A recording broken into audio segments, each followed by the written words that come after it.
till the day I die.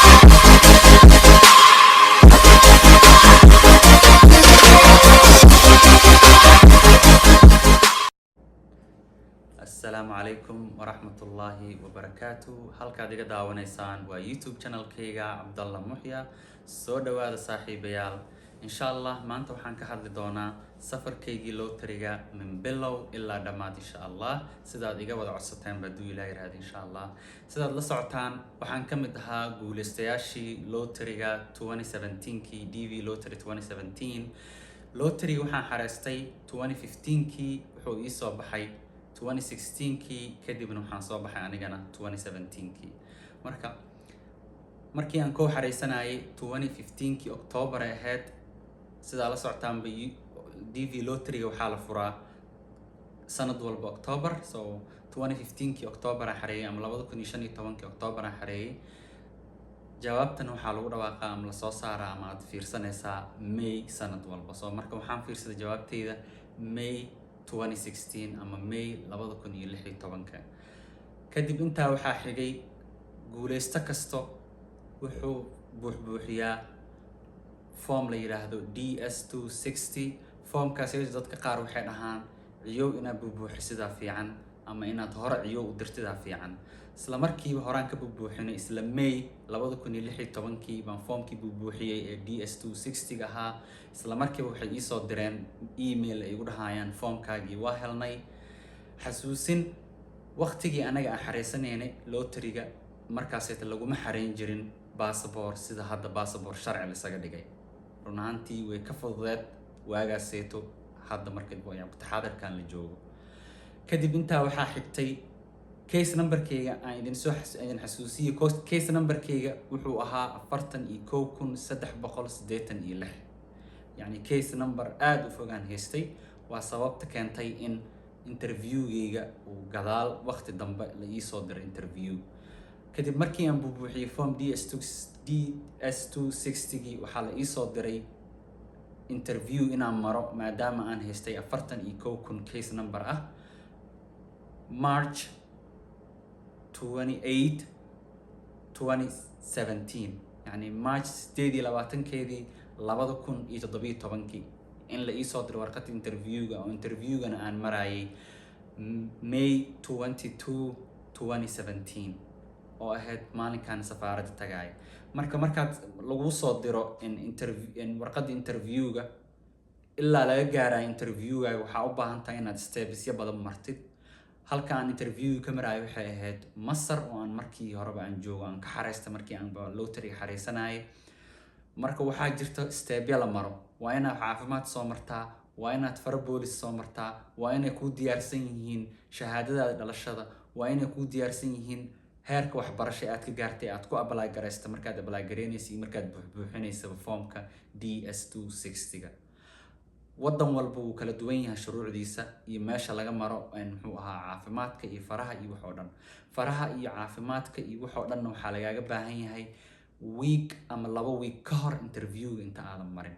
yani markaad interviewga week uu kaaga dhiman yahay waa inaad caafimaadkaaga gacanta ku haystaa si aysan maaragtay kaaga jeerin ama kaaga qasmin interviewgaaga insha Allah.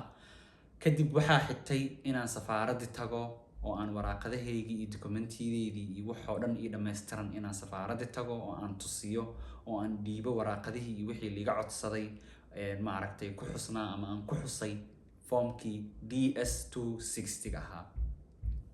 kadib intaa waxaa xigay inaan interviewgii tago.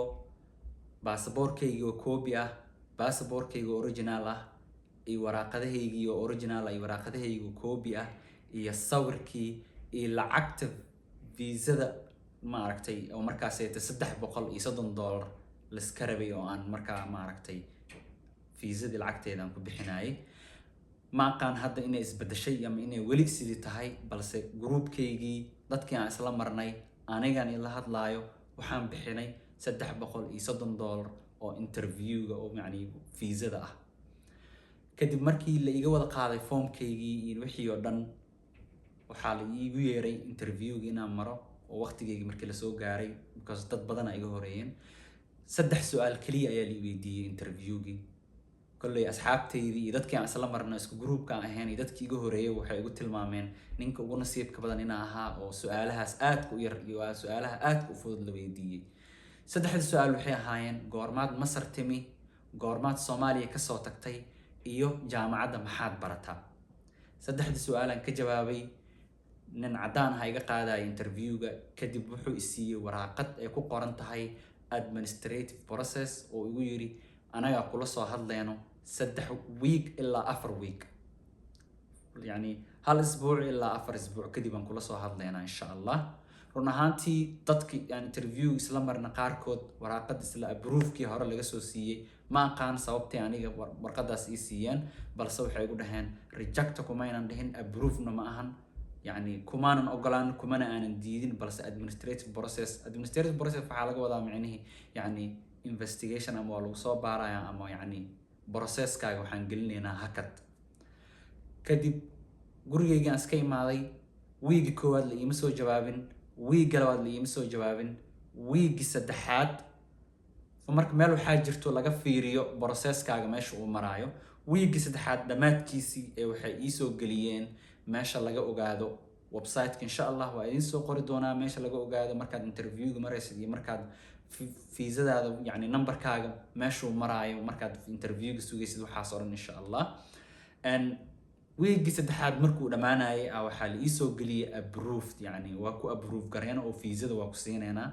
habeenkii la ii soo geliyay isla subaxeedii waxay soo waceen kuwa safaaradda oo igu dhahayaan baasaboorkaaga waxaad geysaa Aramex meel yiraahdo oo lagu diro fiisooyinka lagu soo diro iyo baasaboorada iyo wax dhan lagu wada diro. Aramex markaan geeyay waxay ahayd June 15keedii 2017, June 15keedii 2017 aan baasaboorka diray. isla June 21keedii 2017 way soo waceen waxay ku dhaheen fiisadaada waa diyaar, soo doono. sidii baan ku soo doontay oo aan ku soo qaatay fiisadeedii. waxaan rajeynayaa inaad maaragta ka wada bogateen safarkaygii. kadib intaa waxaa xigtay dad badan waxay soo weydiiyeen lacag intee baa kaaga baxday from xareeskaagii ilaa imaashaha Mareykankaagii. run ahaantii lacag total haddii la isku dardaro $330 oo fiisada ahayd, $800 oo aan ku bixiyay tigidkaygii iyo muxuu ahaa in caafimaadkii iyo farihii oo iga yara baxay lacag $100 camal ah. totalka intaaseeto adiga 1,200 ayay baxday. marka insha Allah waxaan rajeynayaa inaad ka wada faa'iideen oo aad maaragtay safarkayga loo tirigaha Mareykanna waxaan soo galay oo aan muxuu ahaa aan soo caga dhigtay June 28 2017, yani markii fiisada la siiyay iyo markaan Mareykan soo galay waxaa u dhaxeysay 7 cisho kaliya. run ahaantii maan rabin inaan waqtigaas soo baxo, balse ninkii odaga ahaa wadankan haystay markaas wuxuu nagu soo saaray baankii, dadkii baanka nagu soo maaragtay uu ku dhacay ayaan ka mid ahaa oo aan ku jiray. sidaa awgeed waxay qasab nagu ahayd inaan soo galno Mareykan sida ugu dhaqsiyaha badan oo dadka fiisooyinka haystaan ciyaha soo galaan. waxaan rajeynayaa inaad ka wada bogateen oo aad maaragtay muxuu ahaa aad jeclaateen qaabkii aan maaragtay aan safarkaygu ahaa from bilow ilaa dhamaad. insha Allah videoga xiga waxaan idin rajeynayaa bashbash iyo barwaaqo iyo insha Allah iyo kulanti dambe oo xiiso leh. videoga xigan wuxuu noqon doonaa su'aalihii aad iga soo weydiiseen Instagram-ka, TikTok-ga iyo YouTube-ka insha Allah. questions and answers noqon doonaan insha Allah biidnillahi alkariim. caafimaad qabaan idin rajeynayaa, waxaan idin rajeynayaa guul wacan. assalaamu calaykum waraxmatullaahi wabarakaatuh.